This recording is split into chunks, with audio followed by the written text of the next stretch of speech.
continue.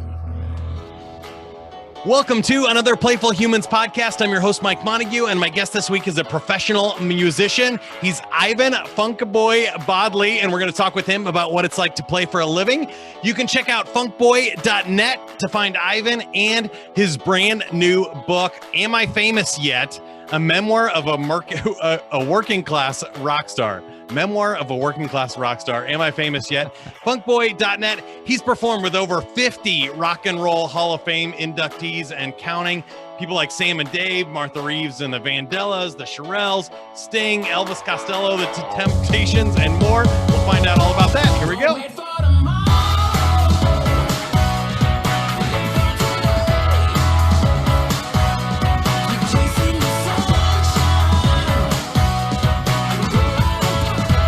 Woohoos.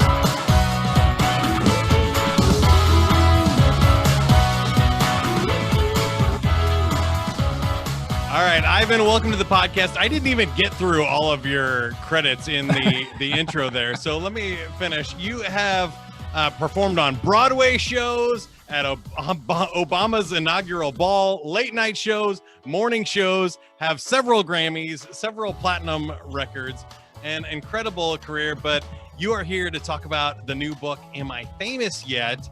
Which I feel like is a great line and a great way to think about playing for a living, because so many people want to do something, or they feel like they want to make an impact, or they want to be known for something, but it's really hard to know when you've checked that off the list, right?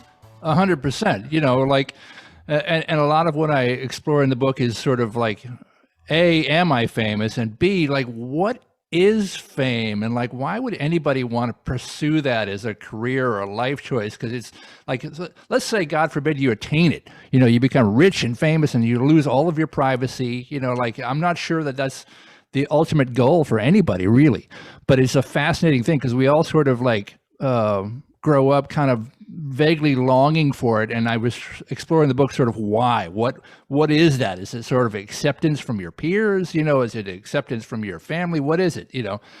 And yeah, I say in the book a couple of times, like, you know, I've done some famous-y things, you know, yeah. Like when you appear in a Broadway show, if you're on stage, like at Rock of Ages, where I was a substitute bass player, I did over 300 performances on Broadway there. When you come out of the stage door, there are people, they want their playbill signed. You know, they just saw you on stage on a Broadway show for 2.5 hours. You know, like, you're signing autographs, and it's great taking pictures and meeting the fans, right? And you're famous until you get to the corner of 7th Avenue. Right. Yeah. And then you just melt right back into obscurity again, like everybody else in New York City. So fame, I have found, is a very tenuous thing. You know, it can last for a half a city block, or, you know, and then also people that are, you know, world famous.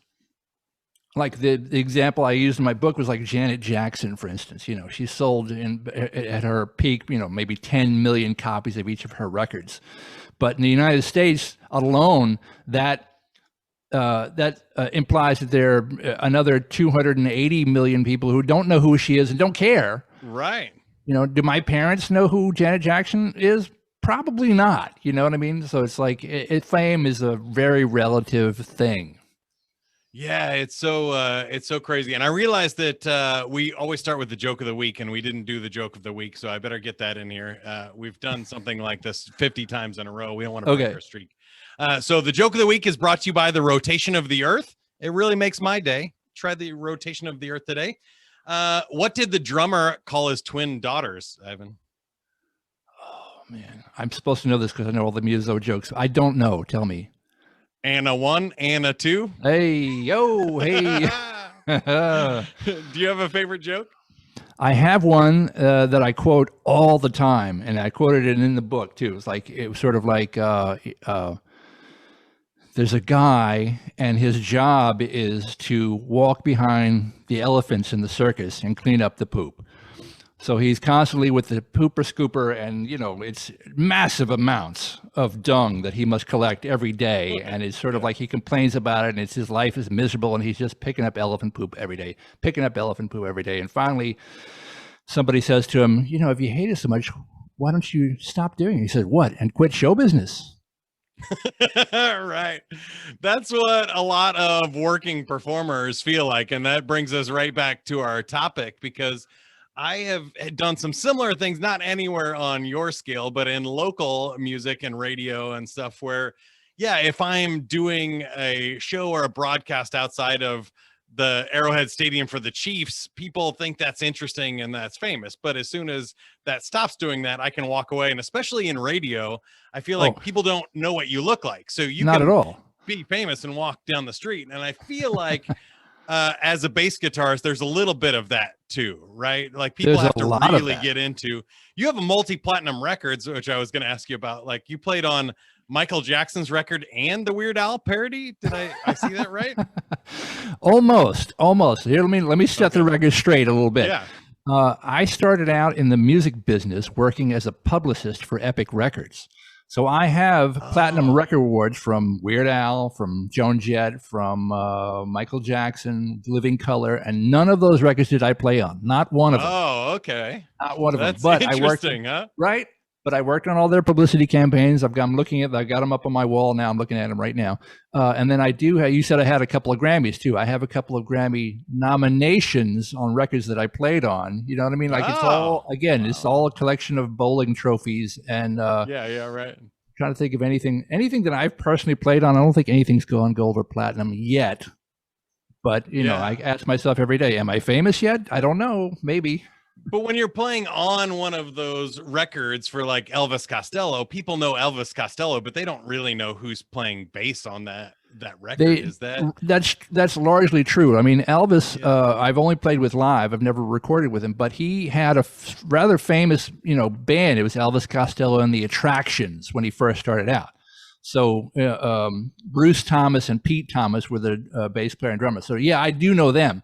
But beyond that, when he started being like, started working with different producers and started working with different bands, I don't know who played bass with him like beyond like 1982. I have no idea, But that's like, and you're the career, you would know. I'm just saying, like the average American doesn't really know anybody besides the person that's on the cover of the album or has their name on it, right? Very often, and even in a band situation, the famous people tend to be sort of like the lead singer and maybe the lead guitar player. Like if you think of Aerosmith, like you probably know Steven Tyler and Joe Perry. You may or may not know Tommy Hamilton, who's been the bass player since 1970. That might not even be the best example because that band is so famous. But a lot of other people, like I talk about in the book, like the Alice Cooper band, for instance.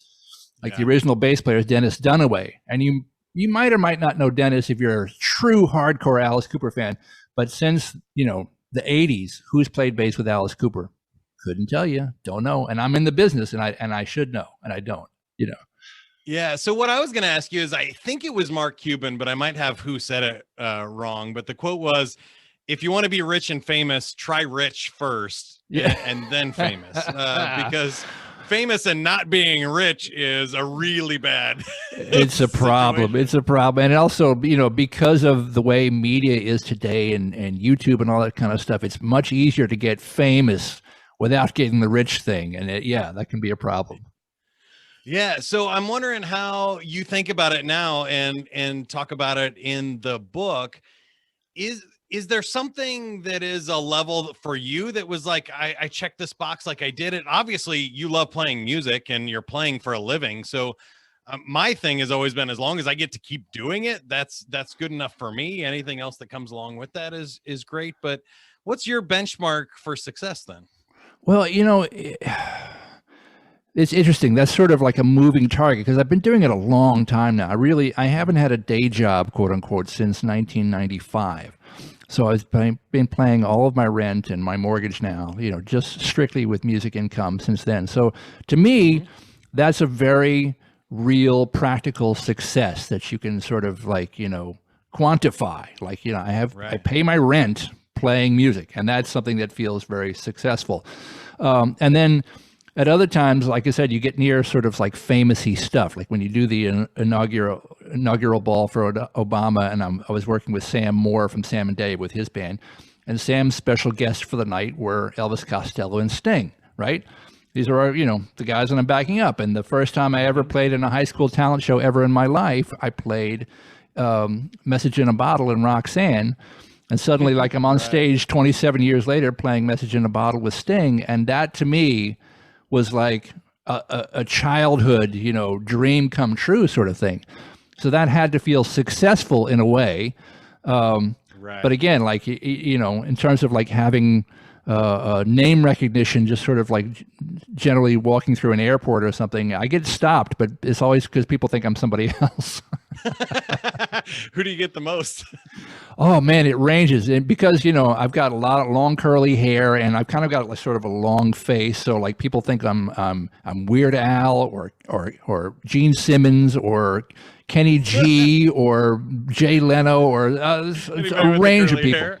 Yeah, like anybody with long curly hair, they don't see past the hair sometimes, or the long. Some people, Sam Moore thinks I look like Secretary John Kerry. He's convinced like I'm the spitting image of John Kerry. I'm like, out his hair. Yeah, right. It. I'm like, oh yeah, maybe fine. Is that flattering? I'm not sure. Whatever, Yeah, that's great. So I want to roll it back a little bit because I think, for people listening to the podcast, they probably have dreams, especially if they played an instrument or something, but even not, whatever your thing is, right? However you like to play, whether it's performing and singing or acting or whatever. I feel like the beginning and the transition from not making any money at it to becoming a professional, and like you said, being able to pay your rent and mortgage is the hard part. That's where the sticky part is. Once you figure it out and got the network and stuff rolling, to me, it's kind of easy to maintain. But what was it like for you? How did you go from record executive to bass player and make that jump?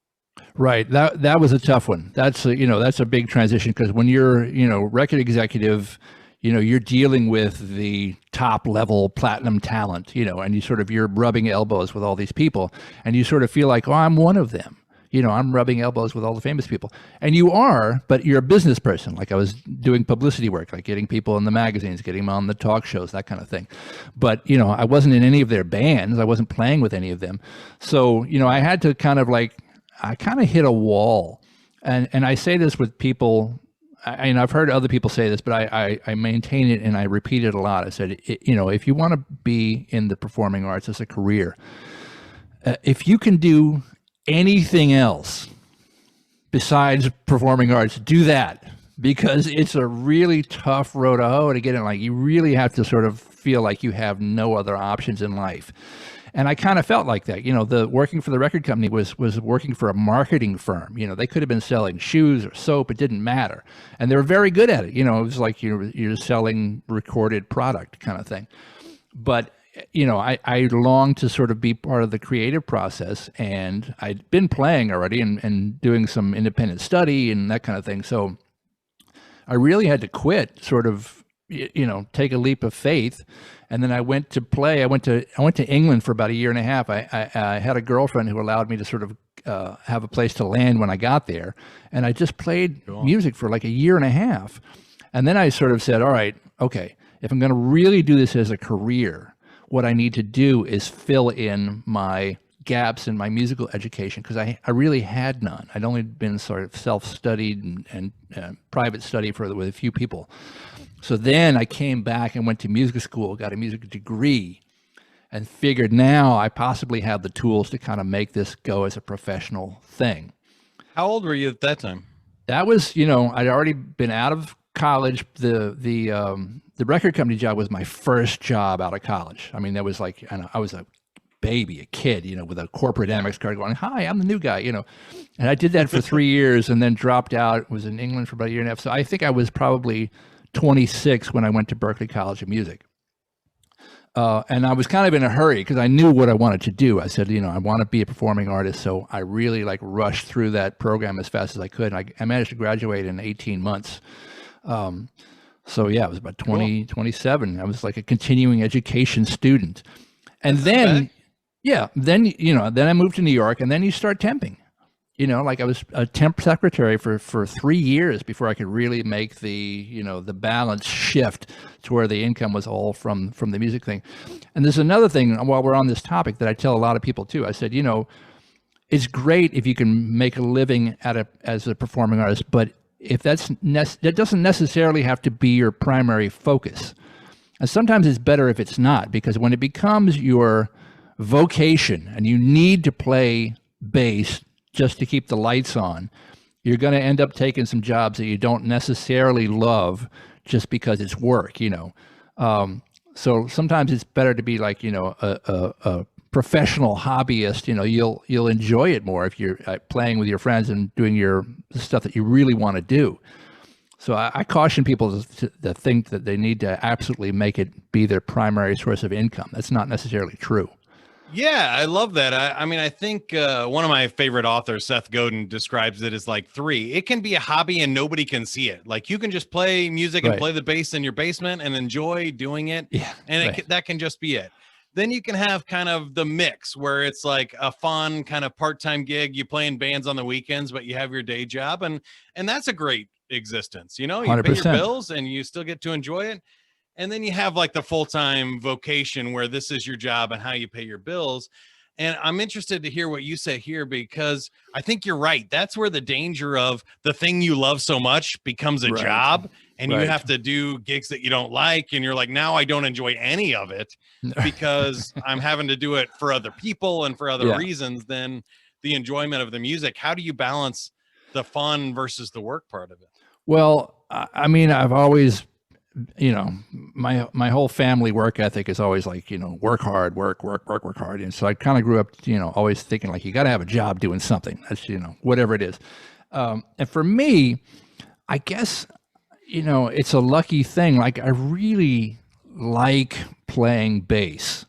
I really like doing it. And there's pretty much no situation where that's not the favorite part of the day. Like even if it's working in a bizarre catering hall, in the wilds of Long Island or something, for maitre d's who are just sneering at you and barking at you and stand over there and don't do this and don't do that and wear this and wear that. And I'm like, even though that can be a real drag and really hard to sort of like, keep a smile on your face, when we get to playing, even if it's cover tunes for a wedding and songs that you played 1 billion times, like they want to hear, I don't know, some tried and true standard, I still like playing that stuff. That'll still be the best part of my day, even though the rest of the day, getting sitting in traffic, getting there and getting yelled at by the maitre d' makes it seem like, who would want to do this? There's not possibly enough money in the world to make this worthwhile. But, if I get to play I Will Survive one more time, I'm like, that's cool. I like it. Yeah, that is one of my pet peeves. When I was a DJ and like wedding and karaoke host, like I Will Survive is just like, can we find another one maybe but it works every time. Ladies and families loves to do it. It works every time. And, I spent a short time on the road with Gloria Gaynor in the 90s as her music director. And then I spent another 2 years with her in 2010. So that record took a very different meaning in my life, So now when I play it, I'm like, yay, this is great. I played it with the boss. I Will Survive. We Are Family. I love it.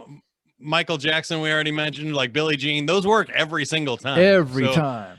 As a performer, I'll tell you mine. Like people always used to give me crap. Like guys would come out and be like, dude, why don't you play some like Metallica or something like, and you're like, well, you're going to like it. Yeah, you're going to like it. The girls are going to leave the dance floor. And if girls leave the bar, the guys are going to leave the bar. So would you rather be happy or would you rather have women in the bar is what I would tell people. And it's like, I had no problem also like selling out. I want people to have fun. So if I'm doing a wedding, they want to hear the chicken dance. Like I'll play the chicken dance. Play the chicken dance. Love it. Yeah, perfect. Works every time. Yeah. As long as everybody has fun, that's what it's about. What we find, I think, is kind of interesting too, is sort of related to that. It's like when we're doing a wedding gig, we get a very long list from the client. Like we'd like to hear these songs played at our wedding, and we look at the list and go like, okay, what you think you're doing is programming like a Spotify playlist of all your favorite songs, right? Which is great. We love that. We know from experience that these are songs, most of them are not going to work at a dance party. Right. Because after dinner, after the drinks, after the toast, after the cake cutting, after the bouquet toss, all that stuff, now the guests want to dance. So they're going to want to hear "I Will Survive." They want to hear "We Are a Family," all those kind of songs. So then you have to sort of like look at the client list and go like, respectfully, we don't tell them that. We try to pick the songs from their list that we'll know will work. But like, you're not going to hear "Yes, Roundabout" at a dance party. It's not going to work. Right. Great song. So funny. I have some great stories around that. Two real quick. One is I had a wedding where they wanted like all like crazy like metal rock, and they like their grandparents and stuff were there, and I was like, right, you realize you and your wedding party are the only ones that are going to enjoy this. Everybody else is going to be gone in the first hour. And they were like, yeah, we don't care. And I was like, all right, well, I mean, I can download them off iTunes and play them. Clear the dance floor first, right away.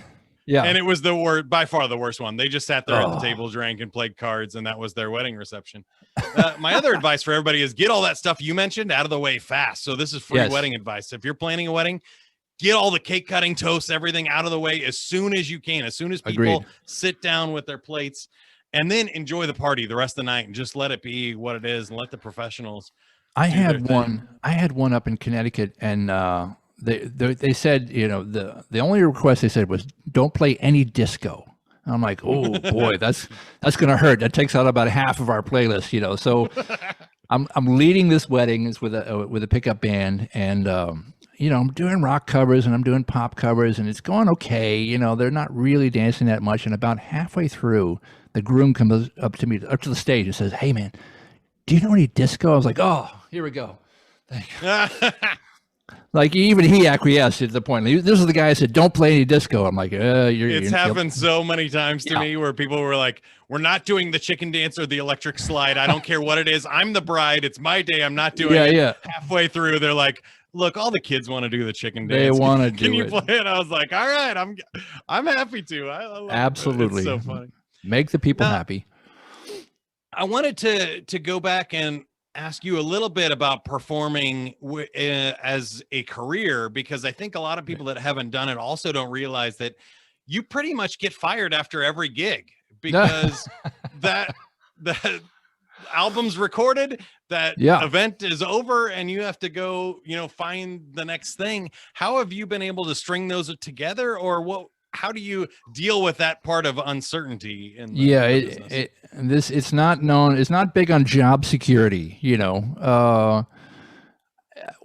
I had a couple of pieces of interesting advice. My aunt is a psychotherapist. That's her job. So kind of like every one of her clients is a freelance gig. Mm-hmm. So so after same thing, after every session, you gonna see this person again? Maybe, probably, maybe not, So she told me to sort of start keeping records of like what your income is monthly, broken down monthly. Like what's a typical February look like? Because for me, a lot of the live work is slows way down in the winter. Like January, February can just be dead. And when you're sitting around in February and you haven't worked in a couple of weeks, you just kind of look at your watch and go like, well, career's over, I guess. But when I started doing these comparisons, like month to month, so I know what an average February, gross receipts are, and I have now a spreadsheet going back probably 15, almost 20 years. So it kind of like keeps you grounded, and because you have that comparison, sort of like, nope, this is right on par for a typical February. Don't sweat it. Don't worry, And then, as you say, you just get to understand that sort of like every gig you do is your last gig with that artist until they call again, and then you're on again. And I've been with the Shirelles on and off since 1993, and every time is the last time I'm ever going to see them. So it's like 27 years, whatever it is, 28 years. What's a long time now? But you can only see that in retrospect. You can't see it going forward. And then sometimes you do get, visibly, audibly fired, and that's a tough one to eat too. And then there's been times when I've been visibly, audibly fired in English to my face and then called back to do the same gig later on. So I'm like, what is it? What are we doing? That's so awesome. I was going to tell my story again, but I've told it so many times. But I got visibly fired by Billy Idol on stage when I was DJing for him. because they said play rock music, and I was trying to get people to dance and stuff. And like you said, there's like 2 rock songs people dance to: Pour Some Sugar on Me and You Shook Me All Night Long. That's Outside it. of that, it's like, no, it's going to be pretty boring. And so I went one too far to play a disco song, and that was it for me. I got half a disco song out before they shut the music off. But all that to me is easy. I feel like, you can't make everybody happy. You learn that pretty quick too. So if especially when there's thousands of people, some are going to like you, some are going to hate you, and you're going to get the whole spectrum in between. You hope it's more that like you than don't, right? Yeah, so you have to deal now with the phenomenon of internet trolls. Like this is sort of like a more recent thing, but it's everywhere, and it doesn't matter who you are, and it doesn't matter what you've done and how good you are. You're going to have people who are just audibly hating on you because that's sort of like the way the algorithms work. They just promote that kind of behavior, and it's hard to sort of like be able to absorb that, and then sort of like let it roll off, kind of thing, but. You just have to understand that's sort of a reality of the business these days. Like, this guy's the worst bass player in the face of the earth. You're like, okay, cool. Like, now at least he's talking about me, it's fine. Yeah, at least you noticed. So, 2 last questions for you. One is, what's the most fun you've ever had? What was the best gig or most fun you've ever had playing? There's so many, and that's the fortunate thing. Like I get to have, that's cool. Just these tremendous experiences. The one that I do detail in the book, I think it's the second chapter or something like that. We were playing the Tokyo Jazz Festival with Sam Moore from Sam and Dave, and it was 5,000 people. 5,000 of our closest friends. Japanese people, sort of as a society, are fairly reserved. They're not very demonstrative. Generally, I would say, but at this particular gig, they were going ballistic. I've never seen so much, hollering and screaming and, standing up and yelling and crying too. Like they were crying when he would do the power ballads in the front row. They were just like openly weeping. And it was just like a big stage with a big band. Everybody was, everything was firing on all cylinders. I was, playing bass. I was conducting the thing. I was singing back up. It was just like, this mind-blowing experience. And it was also live on Japanese television. Like there's videos of it on YouTube. Like cool. It's captured. So even if you sort of have this perception, like, I think we had a good night, and then you go back and look at the video, like, oh, no, we had a great night. That was really good. Sort of as good amazing. As that got. Is there anything on your fun bucket list? Anything that you still haven't checked off the list that you want to do? That's such an interesting question. I mean, yes and no. I mean, I've done some version of most everything that I wanted to do. It would be interesting to sort of have. I'd like to, just kind of continue doing it. I'd like to be in a more consistent, maybe touring situation. Whether everything is sort of so piecemeal.